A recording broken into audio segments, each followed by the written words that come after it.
Boa tarde. Gente, boa tarde. Isso, depois do almoço, assim, nessa tarde calorosa, tá muito bom. Então, que cada um sinta a presença do seu amigo espiritual, que cada um perceba a presença da equipe da casa, desses espíritos dirigentes da casa, que cada um tente, sinta, se abra para isto, para que essas vibrações, as inspirações do alto, toquem os nossos corações.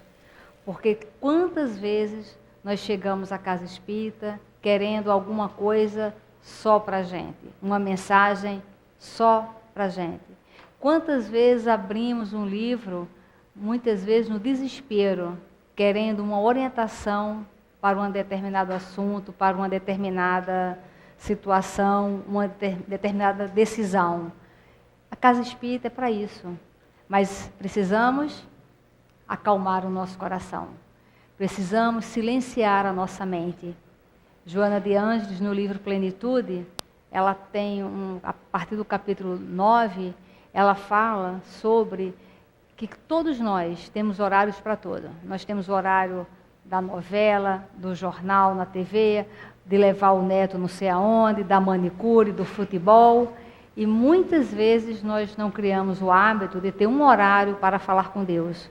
Um horário de intimidade. Um horário onde nós vamos falar, silenciar, para poder ouvir o que vem de lá para cá. A casa espírita é para isso. Esse momento é para isso.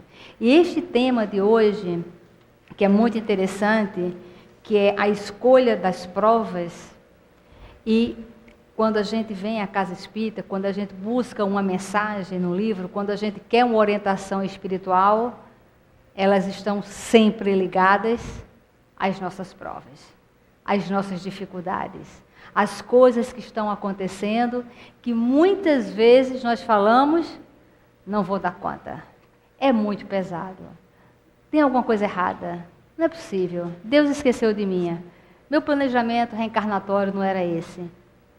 Será que alguém aqui pensa dessa forma? Em algum momento de angústia, sentiu esse pensamento por achar que não dá conta de alguma coisa? A doutrina espírita vem esclarecendo muitas vezes que esse peso nosso, essa sobrecarga, que hora que a gente fala, caramba, não vou aguentar. Será que este não vou aguentar, será que realmente estava no nosso planejamento reencarnatório? Será que realmente faz parte das minhas necessidades?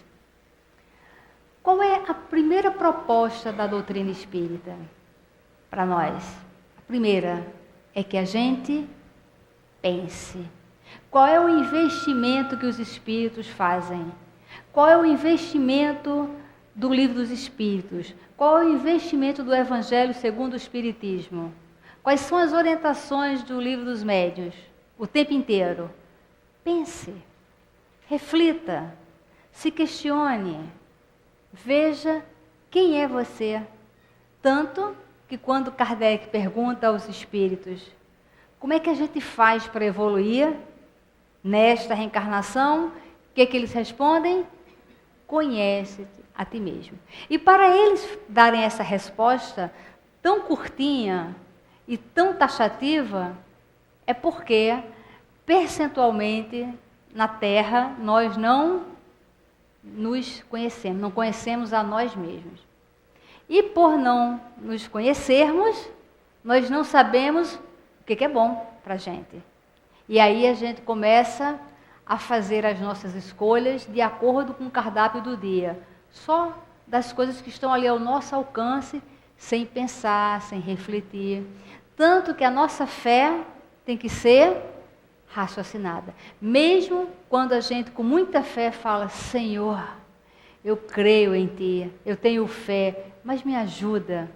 Será que nesta hora essas palavras saem apenas da boca para fora? ou se essa fé faz parte da nossa consciência. Porque no Evangelho, ele tem um capítulo sobre as aflições da vida, que fala que pode ser de duas maneiras. Ou as causas estão no passado, ou no presente. Então, cada um de nós precisa se conhecer. Então, fazendo uma reflexão, cada um refletindo mentalmente, respondendo mentalmente. Se Leon Denis chegasse aqui agora e falasse para cada um de nós, qual é a sua prova que você acha que tem? Qual é a sua aflição? O que está te atormentando nesta reencarnação? O que você acha que está pesado nesta reencarnação? Você saberia responder? Esse você, eu também estou me incluindo. Eu falo você só para ficar fácil o raciocínio. Então, você saberia responder quais são as suas provas? Você saberia responder de verdade quais são as suas dores? E dentro dessa listinha mental que você está fazendo, das suas aflições, das suas dores, das suas provas, das suas expiações, uma outra pergunta.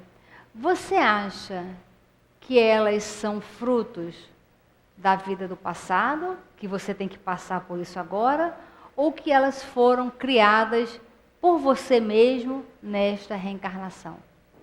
Ah, mas como é que a gente vai saber? É só ir lá no Evangelho. É só a gente rebobinar a nossa fita e pensar assim, olha, a minha maior aflição é esta. Quando é que ela começou? Qual foi a origem? Aí a gente vai rebobinando a nossa fita. Aí a gente encontra a origem dela. Qual era o contexto daquela época? Porque no Evangelho também tem um texto que fala assim, quantos de vocês poderiam falar assim, puxa vida, se eu não tivesse feito isto ou aquilo, eu não estaria nessa situação hoje. Então, essa reflexão se aplica à sua aflição agora, à sua dor, à sua prova, aí a gente já vai identificando se isto tem a ver com o passado ou não. Porque nós espíritas somos reencarnacionistas, nós temos que ter muita habilidade para tratar com o assunto da reencarnação, porque fica muito simplista. Eu estou passando por isto, porque isso aí foi da reencarnação passada. Eu estou com problema com a minha filha, então no passado eu devo ter assaltado ela, ela deve ter me matado. E se torna muito simples a coisa. Quando, na verdade, muitas dessas aflições nossas é apenas por falta de raciocínio, falta de conduta, falta de postura. Às vezes, que até uma ida ao psicólogo, uma ida ao atendimento fraterno, um estudo mais apurado da doutrina, um ajuste no entendimento da vida, coloca a gente no trilho e muitas vezes aquele sofrimento, aquela carga, deixa de existir. Quem sabe? Será que é o seu caso? Porque se já foi comigo, eu já tive essa experiência, quantas pessoas devem passar por essa mesma experiência? É interessante que quando ele pergunta assim, olha, não parece natural escolher as provas menos penosas? Não parece natural a gente só escolher as coisas que vão ser legais? Aparentemente, né? E os espíritos falam assim, olha, para vocês que estão encarnados, sim, vocês que têm essa visão material, porque o que é se dar bem na vida? O que é estar de bem com a vida? O que significa isto? Se alguém perguntasse para você, o que você acha que se você tivesse agora, você poderia falar, minha vida está um show. Se eu tivesse isso, resolveria a minha vida. Se você ganhasse na Mega Sena, ganhasse 100, 200 milhões de reais, você acha que resolveria seus problemas? Quem achar que sim, não tem problema, tem uma despesa, né? Porque muitas vezes a gente acha que as nossas aflições, na verdade, elas são despesas criadas por nós mesmos, e às vezes a gente passa uma reencarnação inteira só criando conta para pagar. Só isso. E quando desencarna, vai sentir a dor do tempo perdido, de ter passado tanto tempo criando contas para pagar. E é despesa. Despesa daqui, despesa da lá, só despesa. Despesa. A gente tem tem um padrão de vida para a classe C. Mas a gente quer viver com uma classe A. Quer morar com uma classe A. E arruma dívida e que não dá para pagar e se torna infeliz. Será que este é o meu caso? A gente tem que refletir. Deixa eu me ajustar. Aí ele diz assim, para vós sim, para o espírito não. Quando desligado da matéria, a ilusão cessa e ele pensa de uma outra maneira. Então, de que maneira nós estamos pensando agora? Por que a gente vai esperar desencarnar para pensar novamente sobre o nosso planejamento reencarnatório? Nós que somos espíritas, nós que temos toda a bibliografia à nossa disposição, nós que frequentamos uma casa espírita, e tem mais, nós desta casa, especificamente desta casa, porque nós temos um canal muito estreito com o mundo espiritual. Eu acho pouco provável aqui que tenha tantas pessoas que nunca tenham ouvido uma mensagem do Dr. Herman, que aquela mensagem que a gente escuta e fala, não, essa foi para mim, esta foi assim para mim. Quem nunca teve essa sensação?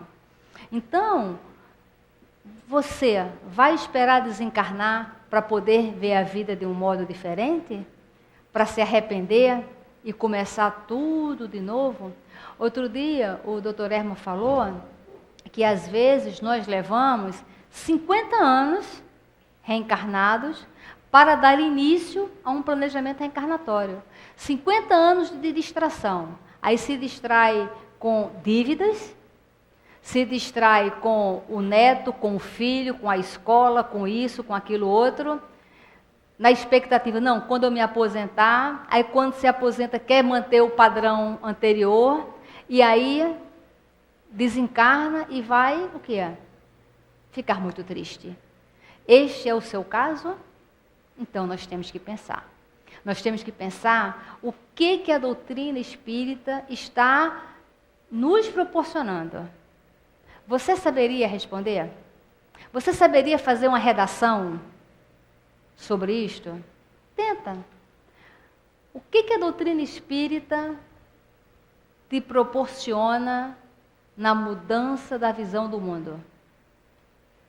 Propor isso para o próximo Enem.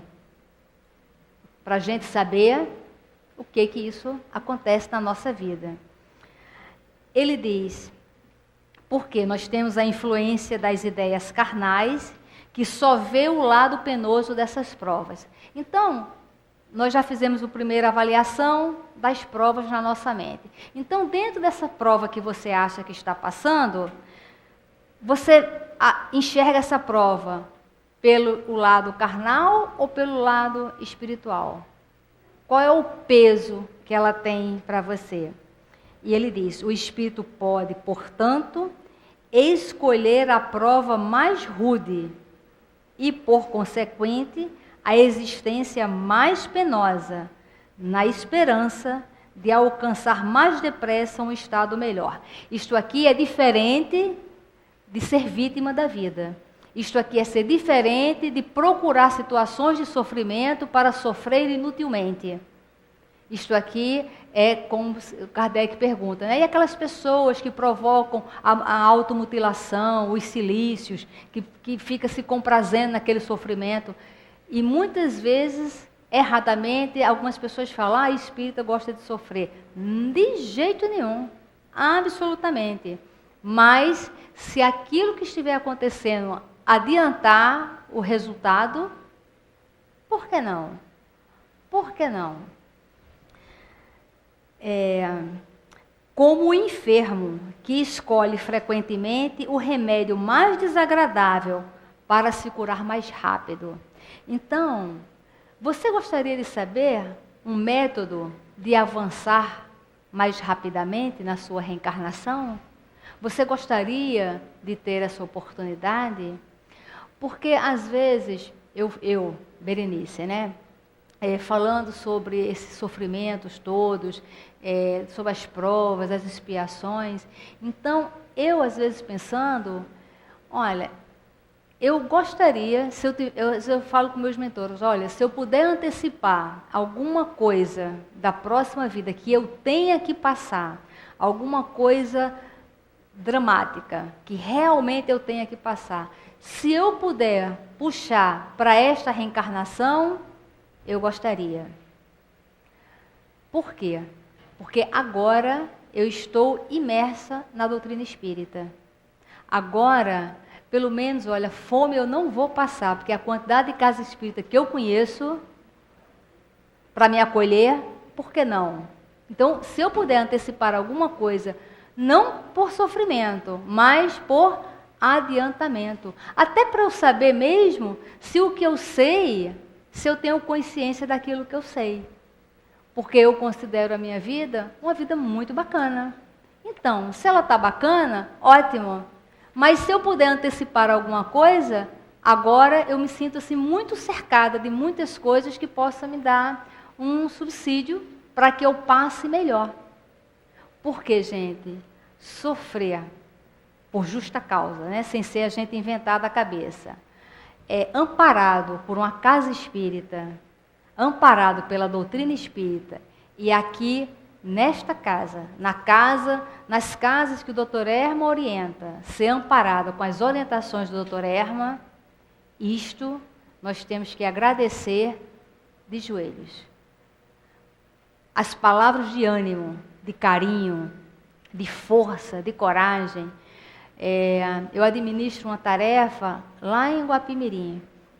Uma senhora chegou lá, ela é alta, forte, muito trabalhadeira, e ela adquiriu uma doença, aquela doença que a cada dia que passa, tudo vai parando, e de repente ela se encontrou numa cadeira de rodas.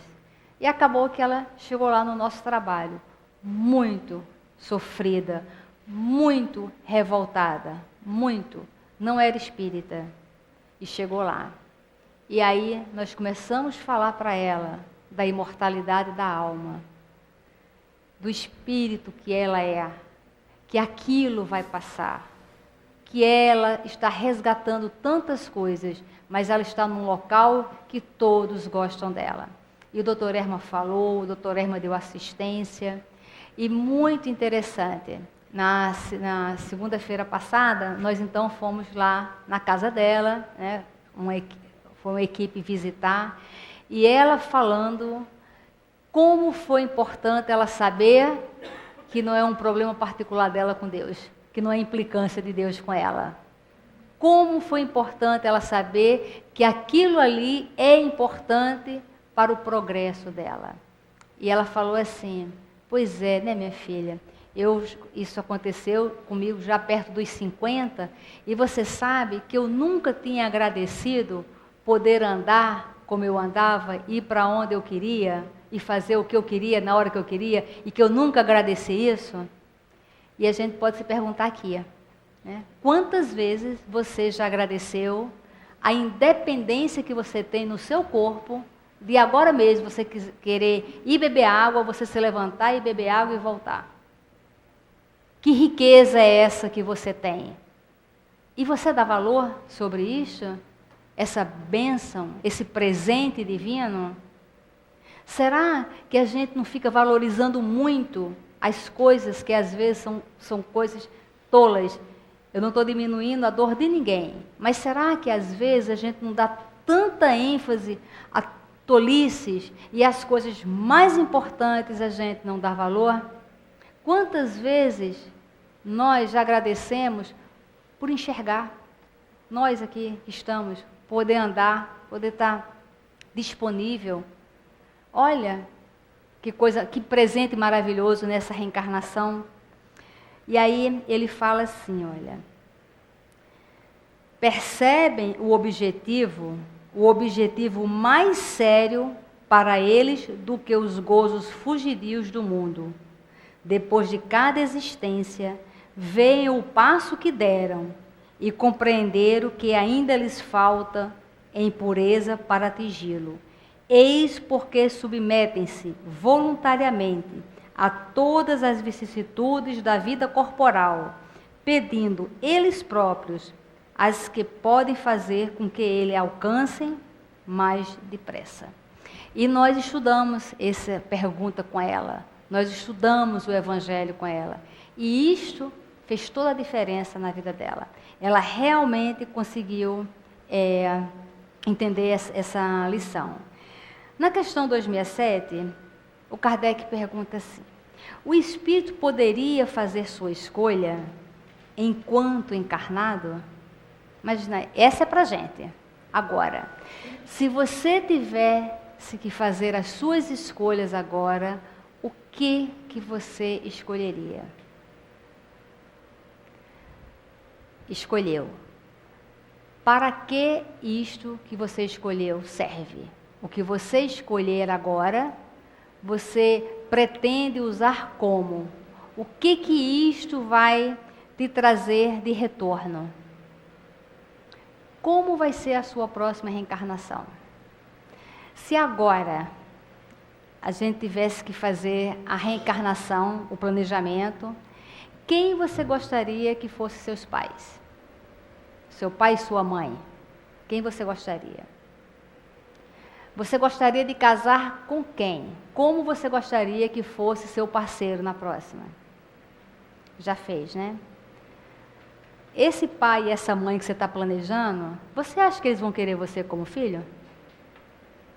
O que você faz para que pessoas como estas, que você está querendo como seus pais, levante o dedo? Se alguém falar assim, quem quer ser o pai da Berenice? A pessoa levanta o dedo. Porque às vezes a gente quer, mas na hora que a gente fala, a pessoa olha para o lado, começa a olhar a unha, né? Quem você quer fazendo parte da sua família? Você acha que quer você como filho? Quem você idealiza para ser seu parceiro, sua parceira na próxima reencarnação? Você acha que essa pessoa que você mentaliza, ela mesma, quer você? O que você faz para atrair, para que alguém queira exatamente você? E aí a ficha tem que cair.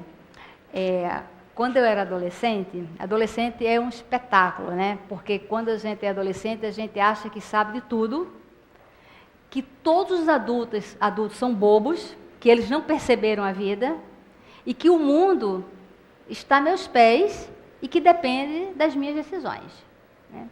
E todo adolescente descobre que os pais são bobos, né? E eu descobri isso muito rapidamente, e aí eu fui conversar com minha mãe, porque lá em casa era muito treino para se falar exatamente o que se pensava. E ela estava na cozinha, e eu cheguei para ela e falei, maninha, olha, a senhora é uma péssima mãe. Não gosto de ser sua filha. Eu não era espírita, eu falei, nem ela. Eu falei, não gosto de ser sua filha, não gostaria que você fosse minha mãe, e eu não pedi para nascer. E lá em casa você tem o hábito assim, um fala, o outro escuta até o final. Agora também, quando você parar de falar, você vai ter que escutar.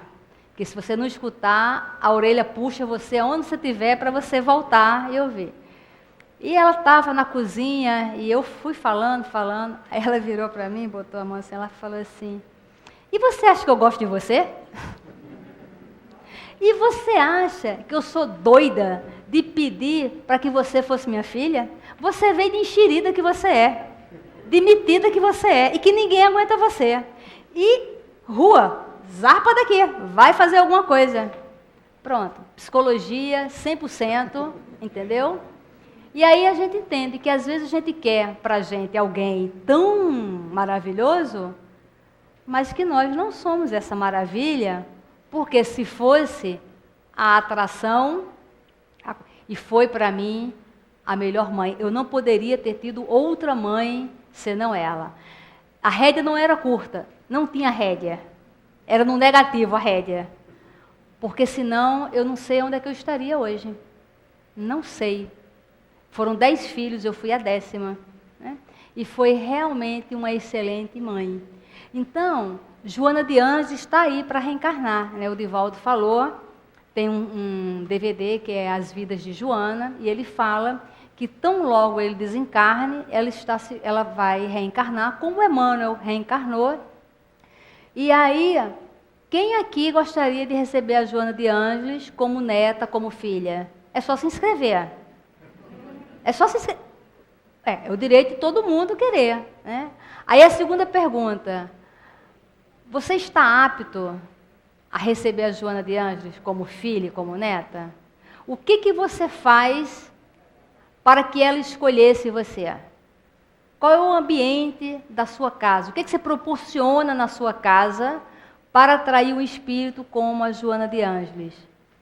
O que você pensa para atrair um espírito como Joana de Ângeles? Todo mundo pode se inscrever, não tem nenhum, é livre o critério. Agora ela vai aonde houver uma sintonia. Então, nós temos que pensar muito sobre as nossas aflições, principalmente as nossas aflições familiares. Nós temos que pensar muito, muito no processo de educação que nós damos. Eu me sinto muito à vontade de falar sobre educação, porque eu não tive filhos, né? Então, quem não tem filho é a melhor pessoa para educar, né? Não? Mas eu fui filha. E eu sei como a educação me serviu. Como a educação, se ensina ou não, me colocou, porque hoje eu sei quais eram as minhas possibilidades de espírito rebelde que eu era. Então, nós precisamos avaliar daqui para trás e principalmente daqui para frente.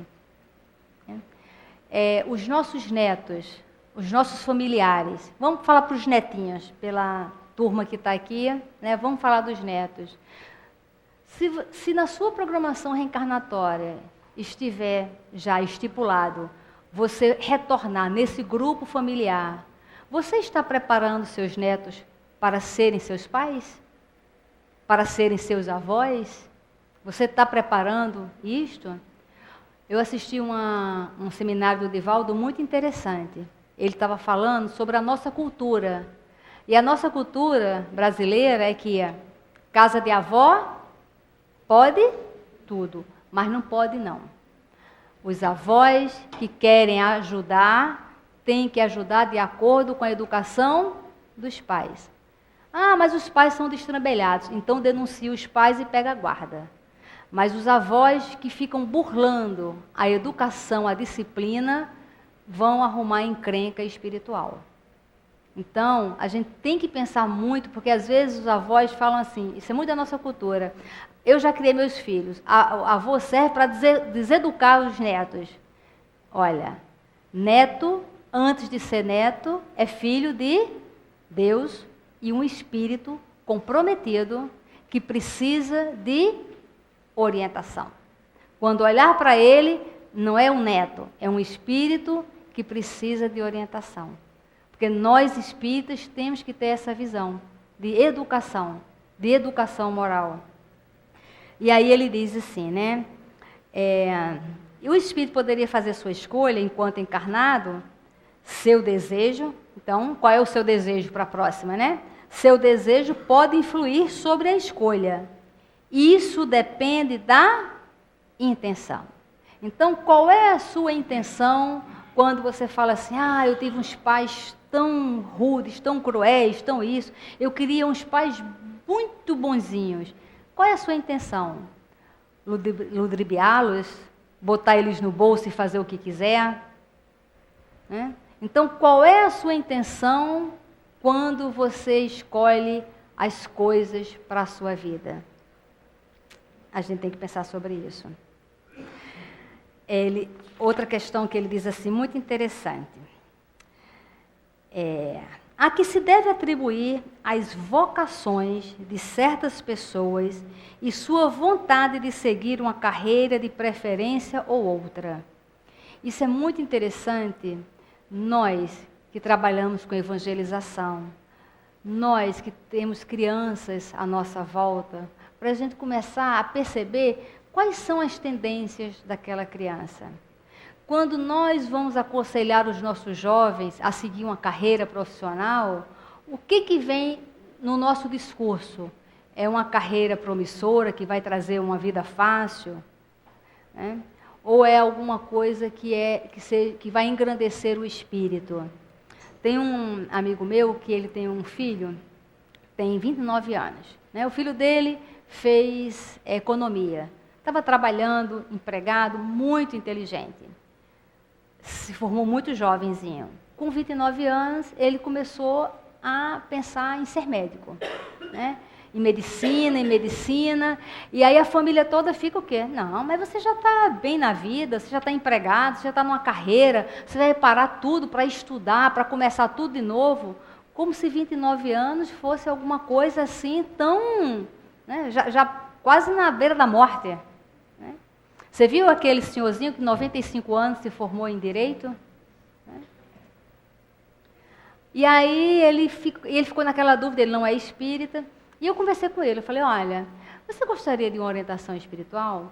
Porque eu senti ele tão aflito, sabe? Porque eu falei assim, por que você pensa em medicina? Porque eu achei que ele queria ganhar mais dinheiro. Né? Eu falei, por que você pensa em medicina? Aí ele falou assim, não sei, mas quando eu olho assim para a vida, eu estou me enxergando médico. Aí eu falei assim, olha, se você for para a área da medicina, para ter um retorno financeiro mais rápido, você cuidado para você não arrumar uma encrenca espiritual em cima disso.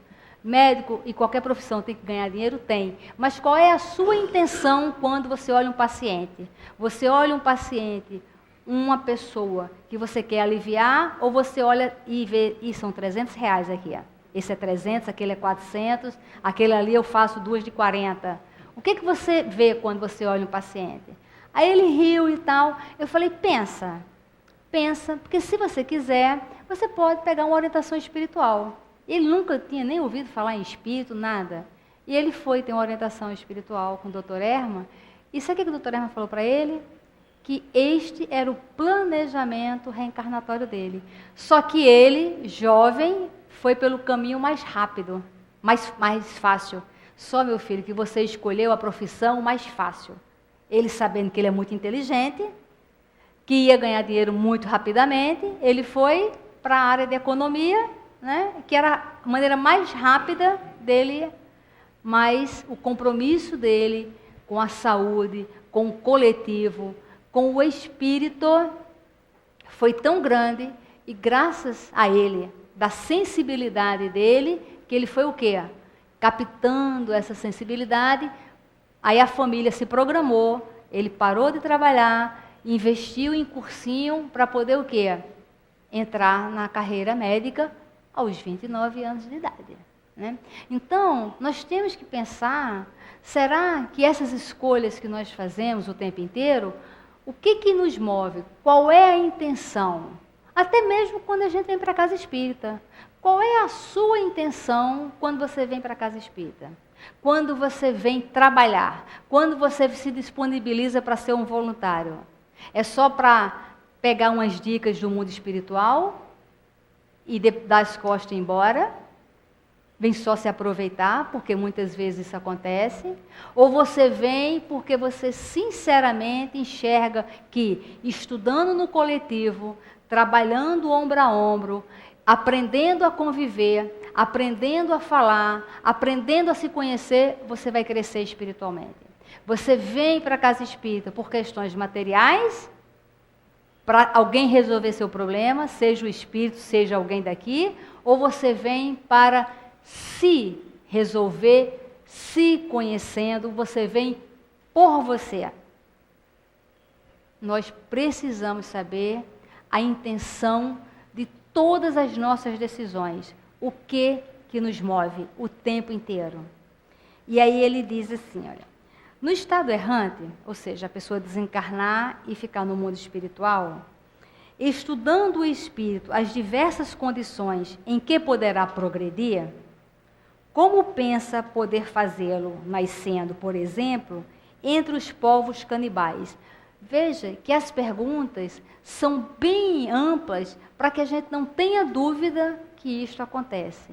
Então, vai esperar desencarnar para que esta conversa, esses pensamentos cheguem lá? Por que desde já a gente não começa já a traçar isso por aqui? E é muito interessante isso aqui, porque ele diz assim, olha, não são os espíritos já adiantados que nascem entre os canibais, mas espíritos da mesma natureza dos canibais ou que lhes são inferiores. Tem um livro que assim, de reencarnação eu adoro, que se chama Eustáquio, 15 séculos de uma trajetória. É do Caíba Chútil. Durante 15 séculos, um espírito reencarna 17 vezes. Então é muito legal, porque a gente acompanha o planejamento reencarnatório, o que ele fez na vida, o estilo de morte, como ele ficou no mundo espiritual, o próximo planejamento e assim sucessivamente. E ele era um espírito que intelectualmente ele era desenvolvido, mas moralmente não. Era uma pessoa belicosa, era uma pessoa mesquinha. E ele sempre tinha o planejamento dele reencarnatório lá pela Europa. No Brasil estavam os índios. E tem uma reencarnação dele que ele reencarna como índio. Aí alguém pode falar assim, mas o espírito não retrograda, né? Como é que ele, tão intelectual, lá na Europa, reencarna entre os espíritos? Porque ele tinha um objetivo de alavancar aquela tribo. Que dentro daquela tribo, no caso, tinham muitos espíritos que estavam nas suas primeiras reencarnações. E aí, era uma coisa que eu ficava assim, encafifada com a doutrina, né? Quando fala assim, nascemos simples, ignorantes e nós vamos fazendo as nossas escolhas. Quando que a gente começa a fazer as escolhas? Como é que é esse processo de fazer as escolhas? Lendo esse livro a gente entende, porque esse grupo de índios, alguns estavam nas suas primeiras reencarnações, e o Eustáquio nasce ali. Então ele nasce com aquela memória daquele conhecimento que já estava no arquivo da consciência dele. E ele reencarna para fazer o bem, para alavancar. Tanto que quando ele vai crescendo, jovenzinho, as ideias dele eram ideias mais avançadas do que o próprio pajé.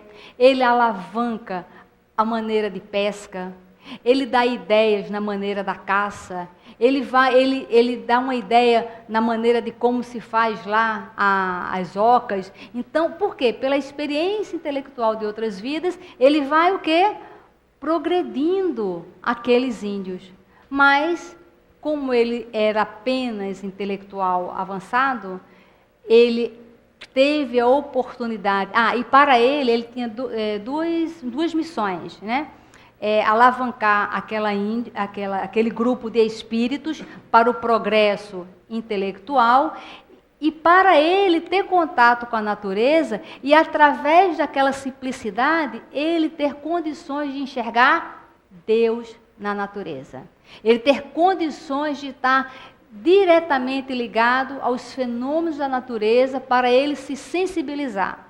Só que ele não fez essa escolha. Isso foi o planejamento dele. Só que quando ele reencarnou, ele realmente alavancou o progresso intelectual, mas rapidamente, ele muito inteligente, começou o quê? A fazer uma divisão na tribo e tomar o lugar do pajé, e tomou. E naquele momento ele começa a fazer o quê? Articular. Porque ele tinha uma mente belicosa, ele tinha aquela mente de alfinetar, de puxar o tapete, de articular. E a gente se pergunta, será que eu sou assim? Será que no lugar que eu chego, eu estou articulando, eu estou alfinetando, eu estou puxando o tapete, eu estou fazendo alguma coisa? Porque nós precisamos nos conhecer para poder progredir. Isso é a resposta que está no livro dos Espíritos, conhece-te a ti mesmo. Só que na hora que ele vai fazendo isso, alguns espíritos, como índios, que estavam nas suas primeiras reencarnações, gostavam da sensação que dava essa questão da belicosidade. e gostavam e ali fizeram as suas primeiras escolhas que se associavam àquela ideia belicosa. Outros, não, achavam que aquilo ali era uma coisa que daria muito trabalho e que não teria proveito. Aí foi feita uma divisão natural no grupo de índios, uns ficaram com o pajé e outros ficaram com ele, já nas suas primeiras decisões usando o livre-arbítrio. E por que não fazermos uma avaliação para hoje, como se nós estivéssemos aqui montando o nosso processo de reencarnatório agora? Vamos imaginar que todo mundo vai desencarnar hoje e amanhã vai reencarnar na mesma família. O que você faria diferente? Que lado você ficaria? Do lado da belicosidade ou do lado do, não, deixa eu harmonizar?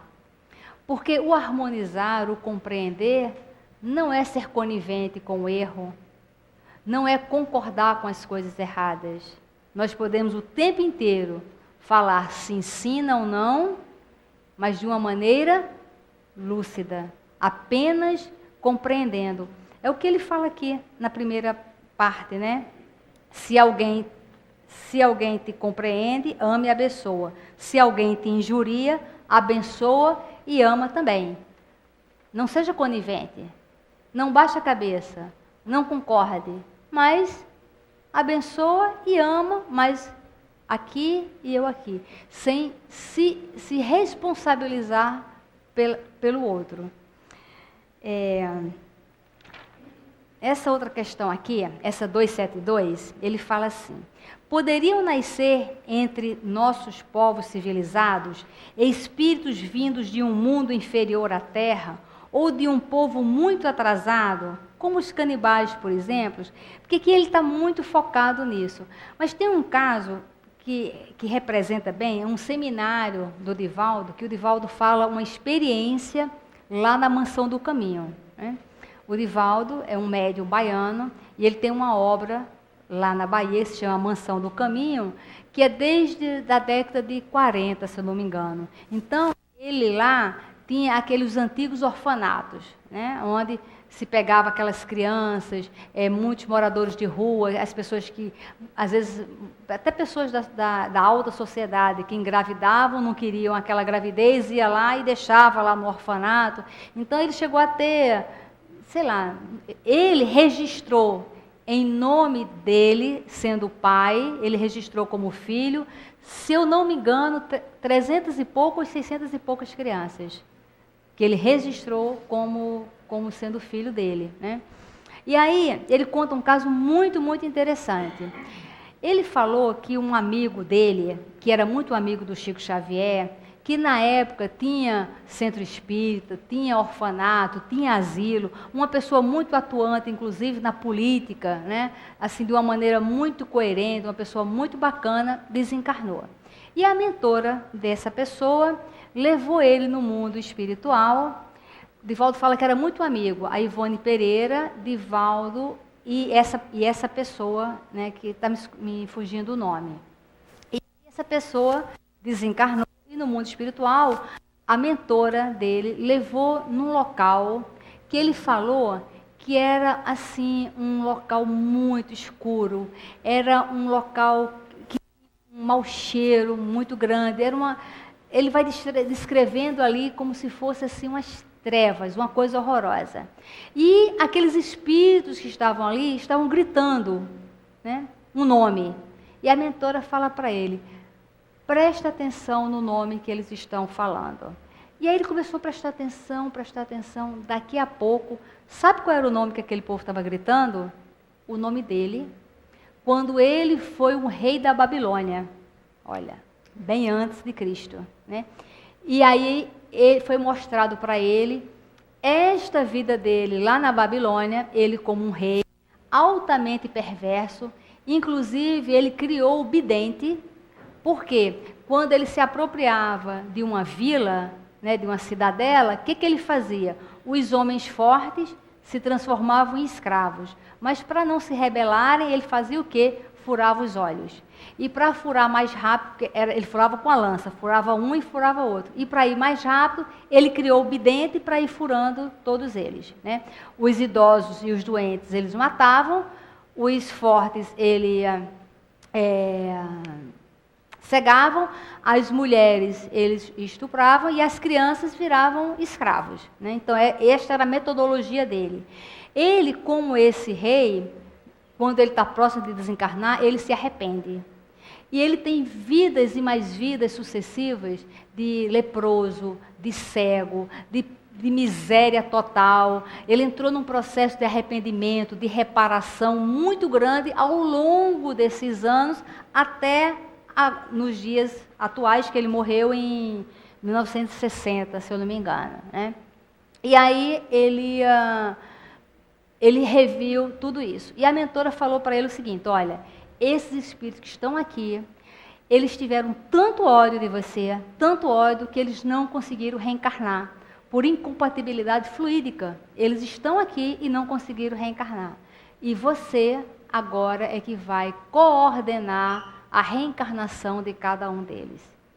E aí ele está desencarnado, né? Aí ele vai conversar com o Divaldo, pedindo ajuda, que ele ia fazer alguns planejamentos, ele ia acompanhar a reencarnação de alguns, através de alguns moradores de rua, de algumas pessoas que tivessem o fluido compatível com aquele ódio, com aquela raiva, com aquela mágoa, e que ele ia induzir a pessoa a levar até o orfanato do Divaldo, porque ele iria estar de frente também no processo da educação.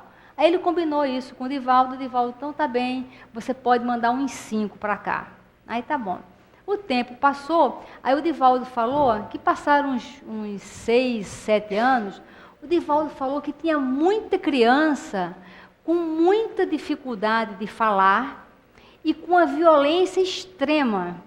Crianças que empalavam animais, que escalpelavam animais, que era uma coisa, até uma criança de 4 anos, que ela escalpelava os frangos, né? E o Divaldo falava: mas por que você faz isso? Bota um pouquinho para mim. Ela falava assim: para sentir o sangue quente correndo nas mãos, né? Então o Divaldo é um seminário longo. Olha, o Divaldo demorou acho que umas 4 horas para contar essa história, porque ele ia contando, saindo, voltando, né? Então vou ser bem breve aqui. E ele percebeu que as crianças começaram a trocar a letra, porque é comum a nossa criança trocar o P pelo P, né? Algumas letrinhas assim. Essas crianças, se eu não me engano, elas trocavam o T pelo G. Eram umas letras assim que não é comum trocar. Pausa. Quem troca letra, ou criança em casa que troca letra, não significa que sejam os babilônios, tá, gente? Tá? Porque às vezes pode ser uma deficiência fonética, tá bom? Eu estou contando um caso, e cada caso é um caso, tá? Aí o Divaldo falou que os voluntários da parte de fono não conseguiam entender, não conseguiam, com a dificuldade de aprender a falar. Aí a Joana apareceu e falou: são os antigos babilônios. Eles demoraram tanto a reencarnar por conta do ódio, da mágoa, da raiva, do rancor, que eles perderam o passo do progresso da humanidade e eles estão ainda com aquela fonética pobre de 4.000 anos atrás. Então, é dificuldade mesmo de falar. Aí o Divaldo falou que foi contar, tinham 18. Ele tinha acertado 5, né? Aí ele chamou o amigo dele. Esse amigo dele é um que escreveu um livro chamado Semíramis. E aí, quando ele vai escrever esse livro, encarnado, aí ele fala muito da Ivone, que a Ivone auxiliou muito a ele escrever esse livro.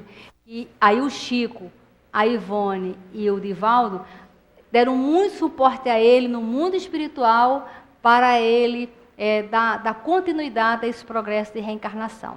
Então a gente precisa ler esses livros associado a essas perguntas para que a gente se olhe e até se pergunte qual é o bem que nós estamos fazendo para a humanidade, para a nossa família, para o grupo que nós frequentamos, da casa espírita, profissional, do condomínio, da rua, do boteco, da esquina, da padaria, seja lá onde for. Quais são as nossas intenções reais quando nós nos aproximamos das pessoas, quando a gente vem na casa espírita? Porque muitas vezes a gente age como todas as pessoas que são desempregadas, né? A pessoa está desempregada, fica no desespero. Aí chega para você e fala o quê? Me arruma um emprego? Aí qual é a pergunta clássica? O que você faz? Qual é a sua área? E a pessoa no desespero fala o quê? Qualquer coisa. Aí você arruma qualquer coisa. É 3 meses, no máximo, que ela vai reclamar daquela qualquer coisa que ela recebeu, porque não é aquilo bem que ela queria. Então nós precisamos saber o que nós queremos para a gente verbalizar. Nós precisamos saber quais são as intenções que nos movem. Não está na hora, não? Tá. Porque não apareceu nada aqui, ninguém falou nada. Então, encerrando, com a última frase que o Emmanuel fala, isso aqui é remédio, essa frase dele. Onde estiver, ama e abençoa sem restrições, ante a consciência tranquila, e conquistarás sem delongas o domínio do bem que vence todo o mal. Quer se dar bem no mundo carnal, quer se dar bem no mundo espiritual, quer que a próxima reencarnação seja melhor do que esta, tome esse remédio, pratique. Onde estiver em qualquer lugar, tá?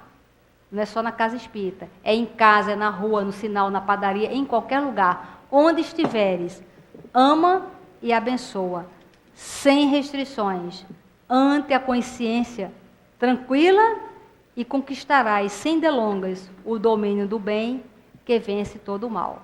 Muita paz. Eu